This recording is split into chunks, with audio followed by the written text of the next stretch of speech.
So maybe you could embellish a bit on that pathway and start us by a little bit about the beginning of that journey up until, let's say, Stritch, when you came here for your MBA. Describe some of that path. Well, first of all, thank you. I'm honored that you all came, and I really hope that there's one nugget of something that I say this evening that will be valuable and beneficial to you, not just for the moment, but for life, because it is very short.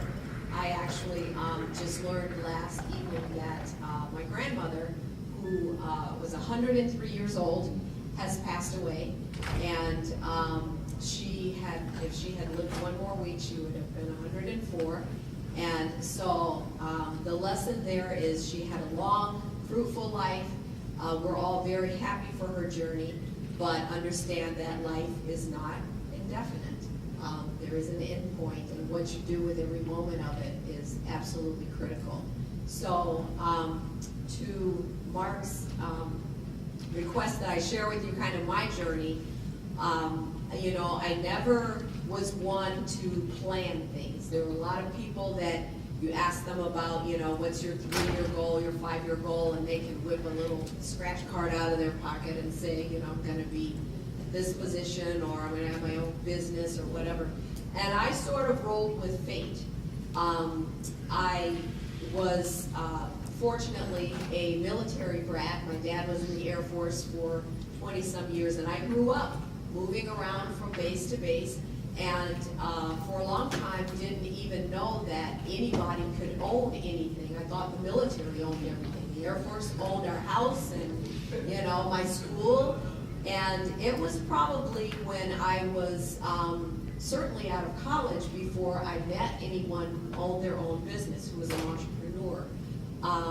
And so I actually, you know, challenged that quite a bit. I'm like, really, you own like the building, and you know, you tell those people when to come to work, and you know, it really was a concept that I wasn't aware of. And so my counseling for what I wanted to be for the rest of my life, you know, when you're a senior and they ask you that impossible question, I thought I wanted to be a pediatrician. I don't know where I got that from, but at any rate, my counseling meeting went about like this. So what would you like to do for the rest of your life? Well, I'd like to be a pediatrician. Well, typically they major in either biology or chemistry. Which would you prefer? Well, I hate chemistry. Okay, then we'll put you down as a biology major. So that was kind of how I, you know, talked about my future. It was all, 20 seconds or so.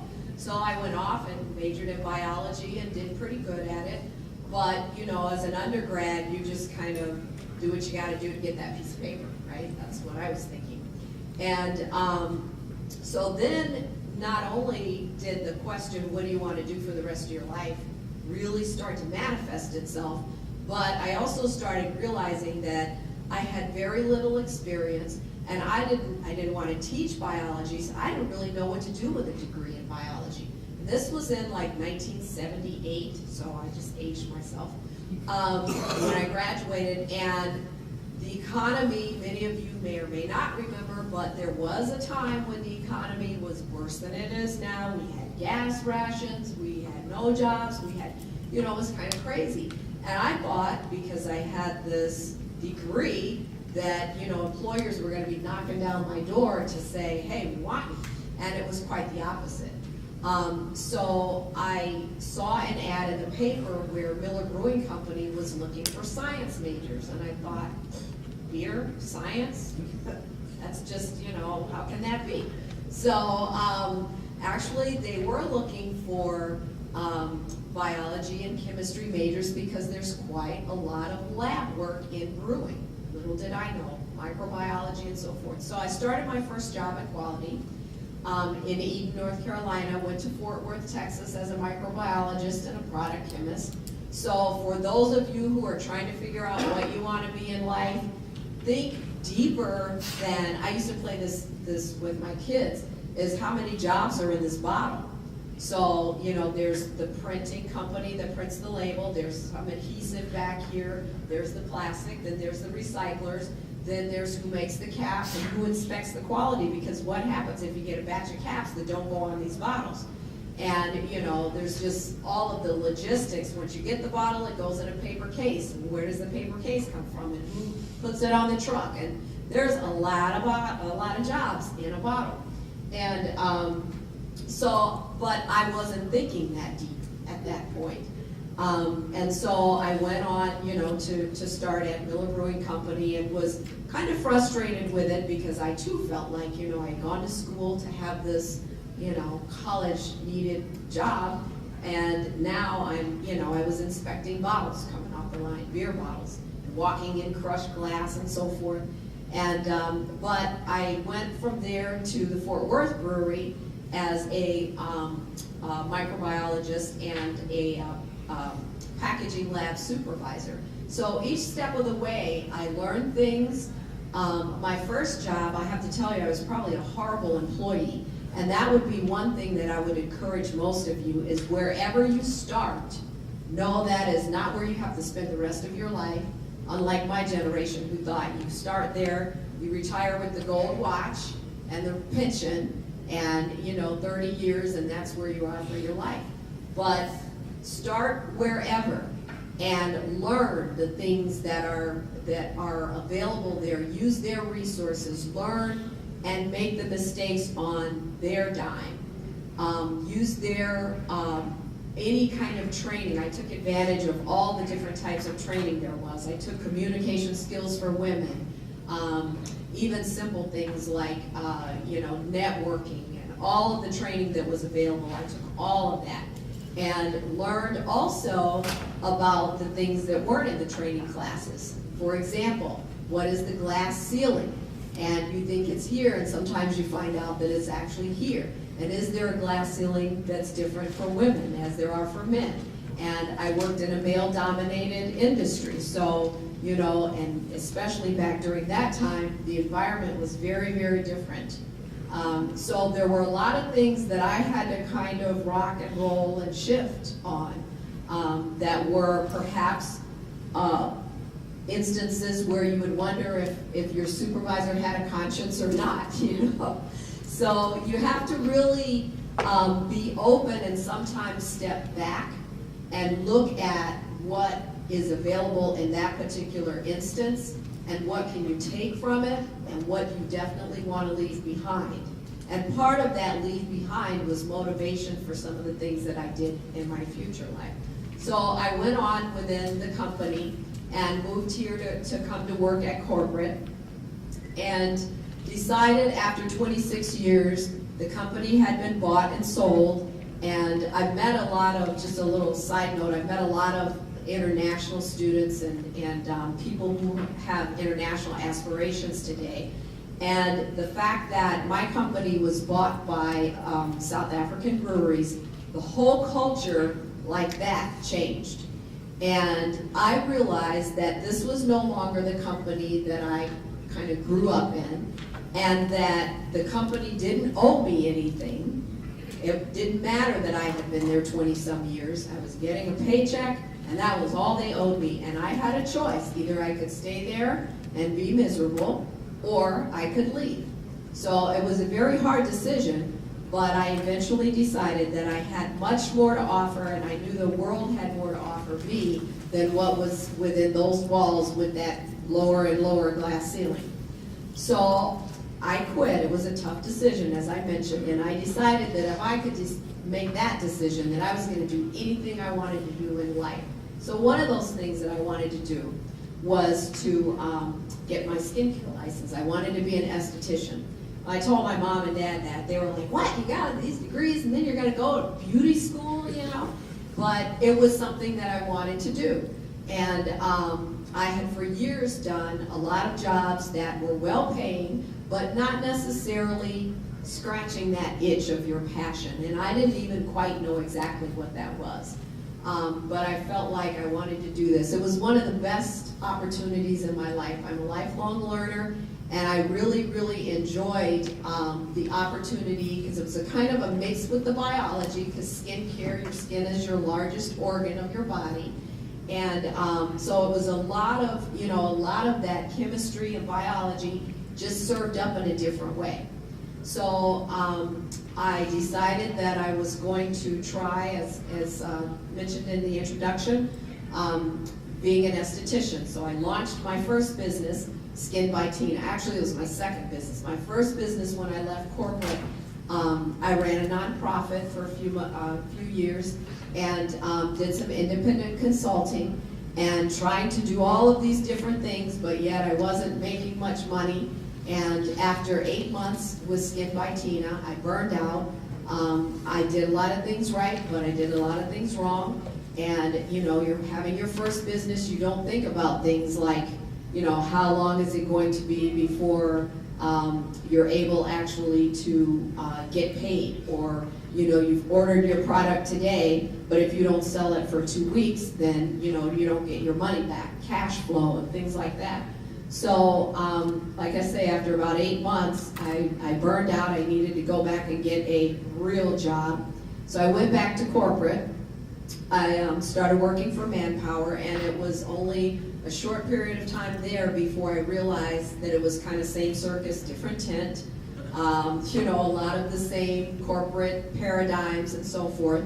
And I stayed there for about 18 months and then decided that I really wanted an opportunity where I could be my own leader and take the good things from all that I had learned, but also leave all of the negative things and decide that I wanted to make a difference.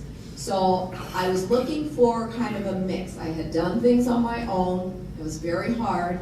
And so a franchise seemed to be kind of that hybrid where it was a little bit of structure, but yet as an independent owner, you can create the culture, you can hire the people, you can do the things that you want, even buy the purple carpets instead of green or whatever, the choices are yours. I soon realized that some of that's true, but also some of it was a little bit different than I thought, because you do have compliances, you have inspections, you do have standards that you have to follow within a franchise. But also the areas where I was able to make a choice, that was also very hard, because what if you choose the wrong thing?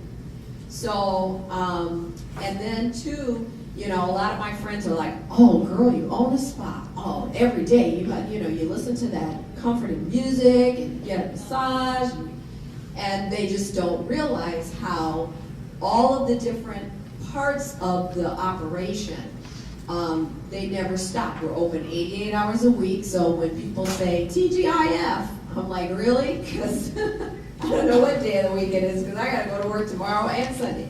So, there's pros and cons to all of the opportunities. But I think it's important, number one, to get the education, because without that foundation, you really are operating off of your own experience. And all of the things that are in the textbooks, the case studies, read that, flip them upside down, compare them to the story that's in the newspaper, take every inch of that you have in front of you and really get it to it. That was one of the advantages that was when I got my MBA, the textbooks had a lot of current case studies, versus when I got my undergrad 30 some years ago, it was like, same old stuff, just rote text. So I would encourage you to use everything that you can. Your instructors, the different programs. One thing about Stritch I've learned is that they are constantly reinventing, constantly evaluating, constantly improving. And the university really has a passion for, I think the new phrase is changing your life, and it really is the start of any other venture that you go into. And then too, when you look at what you have within yourself, sometimes you can't put your finger on it, but the experiences, the questions that you have, sometimes questions are better than answers because they leave open for wonder and trial and error and perspective. And so, if you have a lot of questions and few answers, that's fine as well. So I just wanted to kind of be very broad in that first piece. Thanks for that. It's not a simple question to talk about a pathway and a career that's been winding in so many different ways, but we talked before too about some of the themes that you have felt that were important to you, and this idea of how can you continue to learn from the experiences, but also keep aligned with your values throughout. Can you talk a little bit about how you have felt you've been able to do that? Yeah, when you think you want something, like I wanted my own company, I wanted to be my own leader, I had in my head, what kind of culture I was going to have. And I right away learned that it wasn't that simple. Currently, we have 25 employees. That means that there are 25 people who look to me for their paycheck, who look to me for a clean, harassment-free place to go to work every day, who look to me to not have to show up one day and the doors be closed, who look to me to have all the supplies that they need when they show up, for their health care benefits, things like that. And so I think when, I had thought about the pros and cons of my past experience when I decided to buy this franchise. And in a lot of ways, I thought, well, I never want to be like, that particular VP, or, I'm never going to treat people like that. And sometimes I found that the things that I thought were the absolute worst I would never do were absolutely things that were kind of critical, but you serve them up in a different way. So, for example, staff meetings and communications meetings, they're always mandatory, but we have what I hope my staff would agree are team meetings. And I've incorporated, I want a lot of development within my company. I don't want people who are stagnant. I don't want people to be bored. If you're a front desk associate, I want you to be as excited on day one as you are on day 251. So it's up to me to make sure that you feel appreciated, to know that there's development even within that one position. So I do give a lot of incentives. And some of them I give projects, and it may be just a test to see where your leadership skills are. It may be a simple thing like you're responsible for inventory, and we don't have a process for it now, so I want you to create it. Things like that. Things like asking rather than telling what is going to be our incentive for a particular sales contest. Or in my past years, last year for our employee appreciation event, our holiday party, I love to dance. And so I was determined that we were going to have this holiday party with this music, and I wanted a DJ and all this, and it ended up being a mess because we have 3 generations of people in our company. Our youngest, we hired her at 17, she just turned 19, and our most senior therapist is 64 years old. So imagine what kind of music is going to be satisfactory to everyone, right? Not everybody wanted to dance. Some people came, there were husbands and wife couples, there were others who were just, all the guys came together and, they were fighting over, we want this music, and somebody was cutting off the song halfway through, and, it was just not, and that to me was, I was so excited, I couldn't wait to have my own party, but you have to look at the people that you have. You have to realize where they're all coming from, what the cultures are, and that doesn't mean, a different country necessarily. That just means your experience, your perspective, even the groups that I have. So I have, for example, my front desk group, which right now is all female, and I think the oldest is about 24, 26. I have my therapists who are all very creative, holistic beings. And then I have my managers, which there are 3 of us. So you have to really look at the dynamics of all of that. So any leader, and that kind of goes back again to the theme of this, leadership with a conscience, you have to look at not just what your values are or what you think is the, quote, culture, which I realize on any given day that could mean anything. But you have to really take the time to understand people. So I have an open door policy, and I had heard that all my years in corporate, and you go and the door is closed. But I actually have an open door policy, so it doesn't matter if my door is closed because I need to be on the phone. You can knock, you can stick something under the door, I'll end that, and I'll hear what you have to say immediately. Because people have to be valued at that moment. It can't be, come back and see me 3 days later. It has to be what's on their mind at that moment. So that's one positive thing I think that we do. Additionally, I have, and allowing them to have input to their work environment, their employee appreciation. It wasn't my appreciation party, it was their appreciation party. Even things like, we give out a lot of free massages for the employees, because one of the things they say is, therapists especially, is we never have time to get our own massages. So we keep time on the schedule for that. It's very important, and it's not just because that's what they want, but they actually need it to be able to continue their work. So if we believe in wellness for everybody else, we have to believe in wellness for our employees as well. There are just a lot of different things.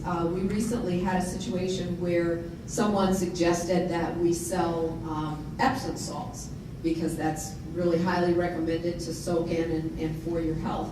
And so I decided that I would give everyone a bag, because you can't sell or recommend something that you yourself haven't experienced. You may have experienced the Walgreens brand, but this is our brand.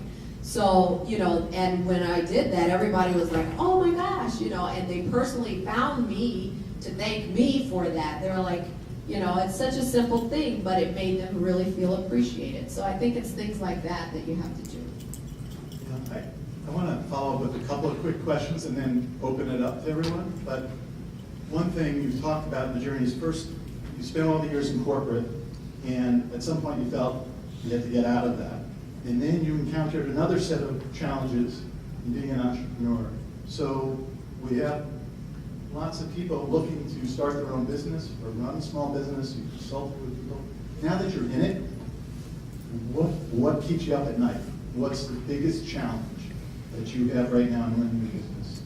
Well, that's an easy one. It's cash flow.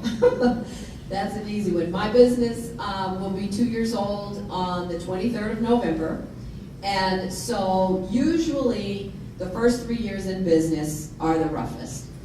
Depending on what kind of business. I'm in a service industry, I have a lot of employees, I have big rent, things like that, versus being an independent consultant, your break-even point is going to be very different.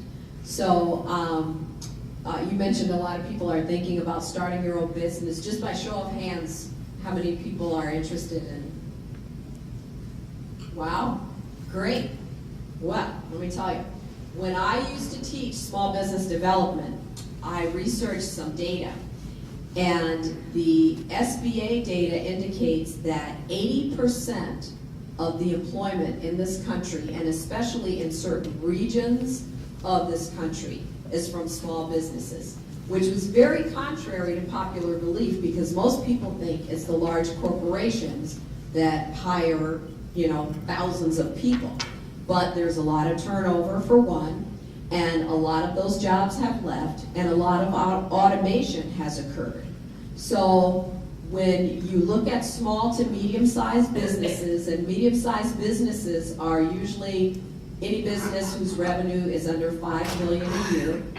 So that's the actual business industry, the business segment, that employs 80% of the people in this country.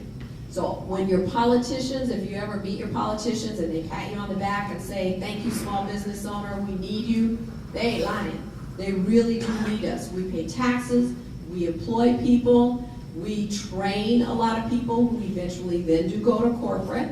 So that's why I say, learn what you're going to learn in corporate or in school or whatever setting that you're in. So we're the ones who take the risk as far as starting up, because it is not easy. You got to have a strong stomach and strong willpower to hire and fire and decide if you're going to offer health care benefits, decide if you're going to buy the building or lease, decide if there's so many decisions within a business. And what type of business? Do you want a business where you employ a lot of people, or do you want a business where it's just you? Do you want a business where you have a team dispatched out? There's so many opportunities, and there's so many ways to do business now than there ever were with media. So it's unlimited. The resources out there there's tons of resources, and because the SBA, the Small Business Administration, realizes that small businesses are so valuable to our economy, there's a lot of funding. Even for my franchise, Massage Envy is an approved business by the IFA, the International Franchise Association, and also by the SBA. So, which means supposedly you can get a loan with less paperwork. Don't believe it. But you really have to. I talk to a lot of business owners who just dive into it, and the chips fall where they fall, and 3 or 4 or 5 years later, they're still going at it. More power to them. I talk to others, and I'm more like this, that I had a strategy, I had some experiences that I didn't want to recreate. I knew that a franchise was the way that I wanted to go at that time, so I was able to pull my 401k out and use that, because in the old days, it was a big deal to have no debt, right? That was what everybody wanted. Hey, I have no debt, I don't owe anybody. Nowadays, they all say, spend everybody else's money. Get the loan, keep your money. And so that was a big learning. But whatever you decide to do, you have to know that there are many more working parts to owning a business than just that one product and just your own personality. So I want to ask you one last question before I open it up. And I'm going to ask you to summarize it in 3 words, 3 attributes. So you're hiring, right? Yes. At Massage Envy.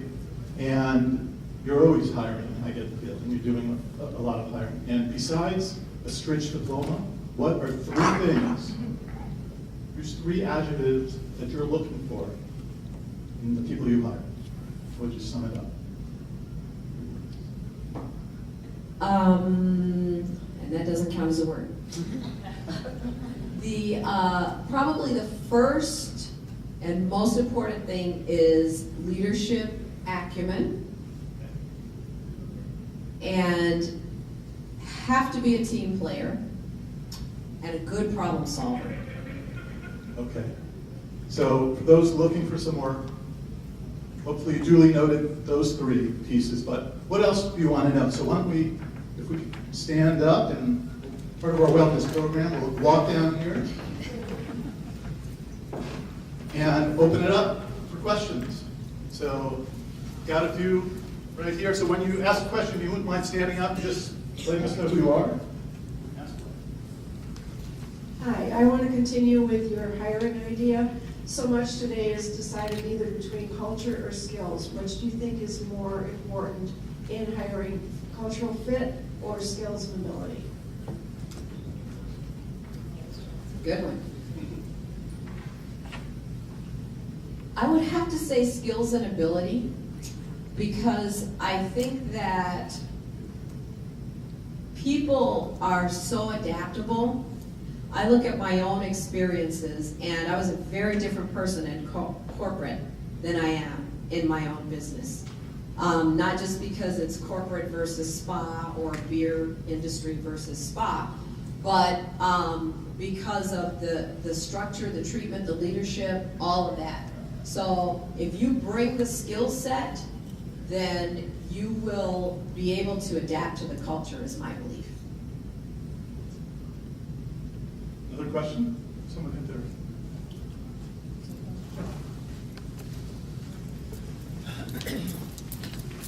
Thank you. Hi, Tina. Thank you very much. My name is Colleen.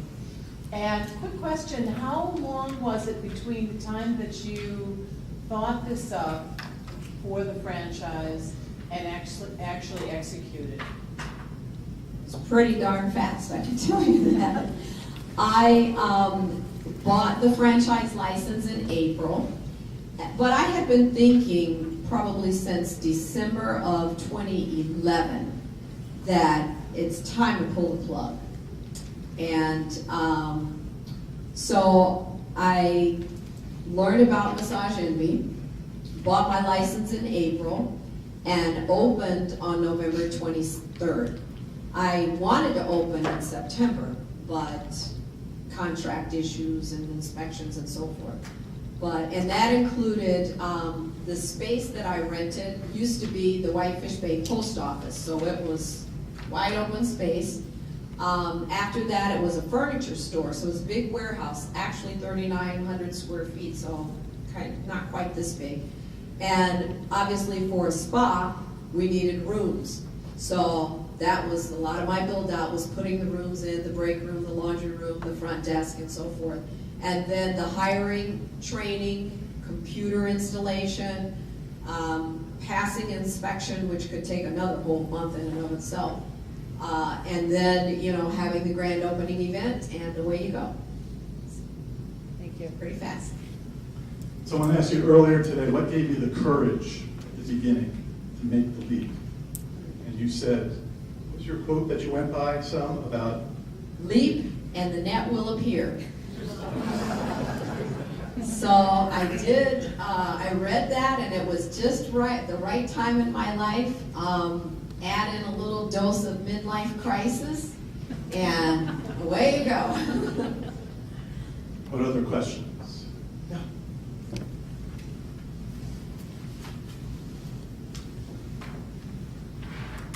What's it like to be a leader in business as a woman? Thanks, Kelly. Today in 2014 is very different from obviously 30 or so years ago when I first came out and was in the job pool. Today, rightly so, women have a lot of respect with regard to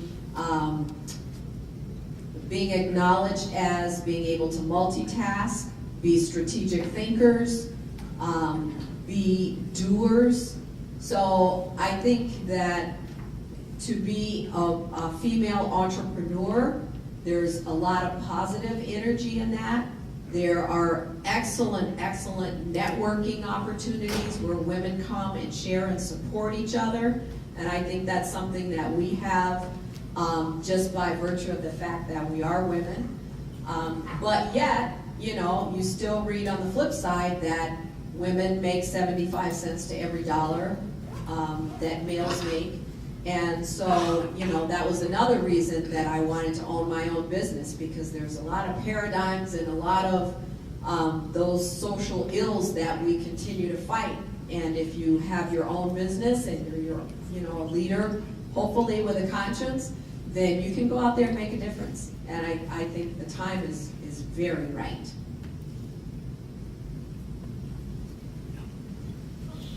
Okay, really is part of the wellness.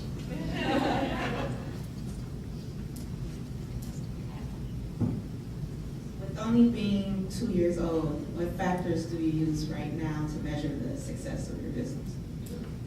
That's a good question. As a matter of fact, I was really excited at our first year because I had a year worth of history that I could compare to. But we do have, first of all, being within a network, there are over 1,000 Massage Envies in the network, so across the country. And so we have national data, but we also have regional data that we can compare to.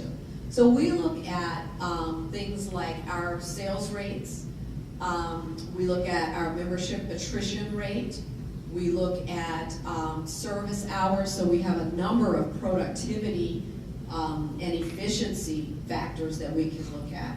So believe it or not, there's quite a few statistics around it. I was talking earlier about, when you think of a spa, most people just think of the part of it.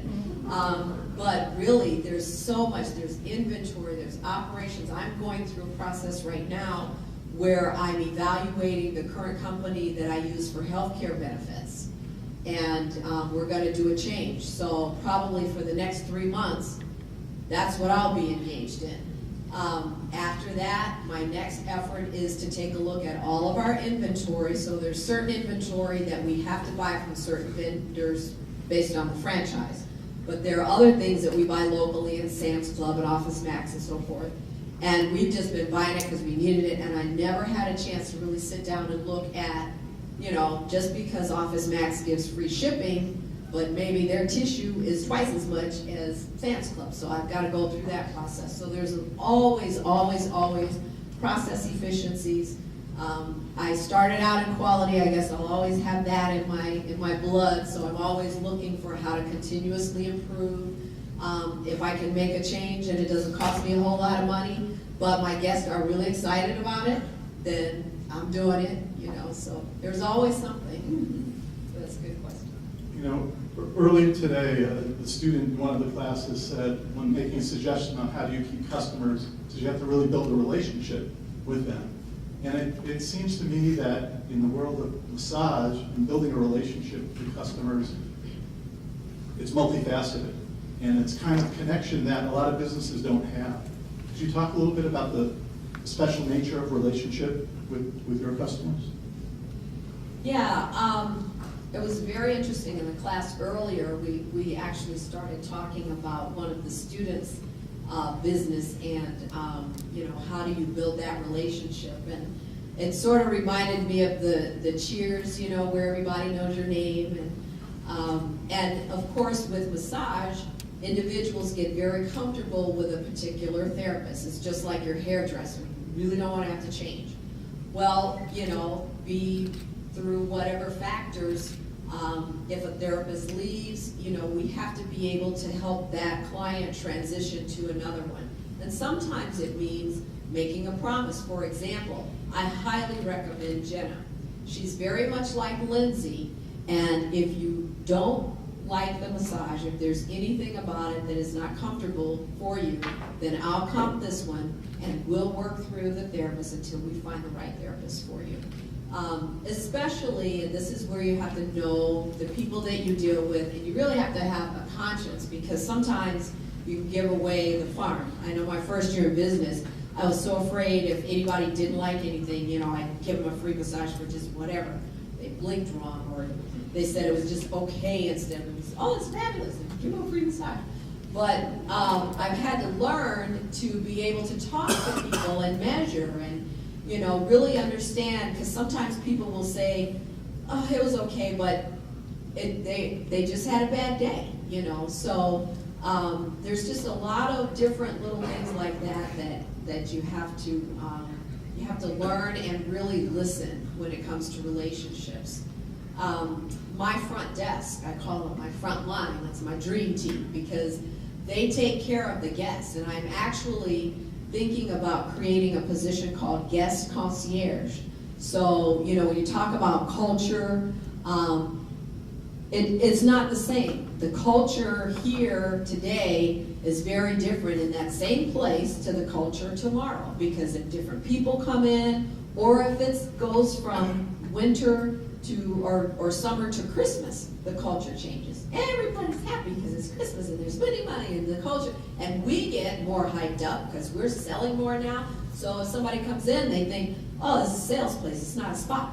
No, it's still a spa. It just, right now, 50% of the people who are coming in are buying Christmas presents. They're not coming in for themselves. So our culture shifts more to a sales-based kind of culture.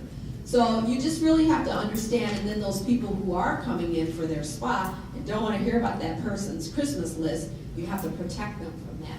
So there's a lot when it comes to protecting your guests, caring for your guests, building that relationship. I had recently a survey that the person, she rated us 100, said she would have rated us higher if she could have, but she raved about the front desk and didn't say a word about her massage. She loved the people at the front desk and how they worked as a team, and it was just so good to see young people doing this, and it was just really, kind of cool. So, yeah, the guest experience is from A to Z. I think we have time for one more question. So I'm going to come over here. I'm impressed. All those people are already shopping for Christmas. I thought that was like on the 23rd. Hi, my my name is Jean, and I've been a member of your salon your spa for a year now, and I would recommend it highly. I Thank have you. back issues, and I feel so much better, and I missed mine this week, and I've had a stiff neck. So I would highly recommend it. It's a really well-run place. But my question for you is, how did you determine that location, and what kind of market research did you do to determine the Whitefish Bay location? Was it demographics? Was it income? Just kind of curious how you determined Good, dig deep into that business side. Actually, because we are a franchise, the franchise typically has territories staked out. So I live downtown, love downtown, I wanted it downtown. But there's certain criteria, for example, parking. And we actually have a little bit of an issue there in Whitefish Bay, but parking, being close to other shopping venues were key criteria for the franchise. That, it's just like in real estate, location, location, location, it's the same thing. In addition, they do take a look at the demographics. So, there's so much knowledge right now on us as a consumer. When we get, you save on your Roundy's card, well, they just do that so they can collect all this data about your buying habits.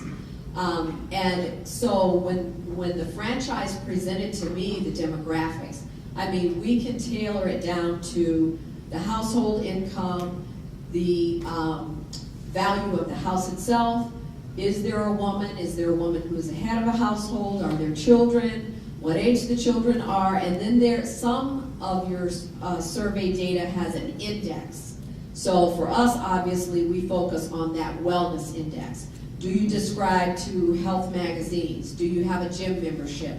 All of those kinds of things. And we also use that same data when we do marketing. So when we send out the mailers, or we decide that we're gonna put an ad on a particular website, we use all of that kind of demographic data as well. It's a very good question.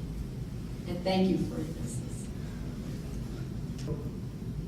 We want to thank you, most of all, for spending the whole day with us. Tina, as you can tell, is incredibly busy with her business and everything else she's doing, and she serves in a number of ways in the community, and she's been with us all day today and this evening. We just thank you so much, Tina, for your time.